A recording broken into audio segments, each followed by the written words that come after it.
Hello guys, আজকে আমরা আছি বিয়ের বাড়িতে দাওয়াত খাওয়ার জন্য। তো আপনারা কেমন আছেন তা তো জান না।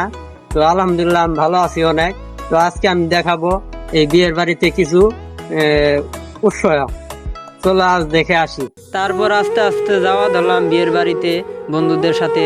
তারপর বন্ধু বললো যে তুমি প্রত্যেক ভিডিওতে থাকো, তো এবারকে আমি এই ভিডিওতে থাকি। তারপরে বললাম আচ্ছা বন্ধু যা, তো কি আজকে দেখাবো ভিডিওতে। তারপর বন্ধু আস্তে আস্তে যাওয়া ধরলো। তো অবশেষে আমরা বিয়ের বাড়ির পর্যায়ে এসে গেলাম।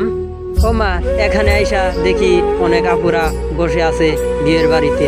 তারপরে একটা আপু এসে আমাকে বলল যে ভাই এখানে ভিডিও নেওয়া যাবে না। আমি তখন বললাম কেন আপু, ভিডিও নিলে কি ক্ষতি হবে? তারপর আপু হাসতে হাসতে বলল যে আমার জামাই আছে, আমার জামাই যদি এই ভিডিওটা দেখে তাহলে তো আমাকে মারবে। ও মা, তারপরে তো আমি অবাক। তো এই পর্যায়ে আমাদের গল্পটা শেষ।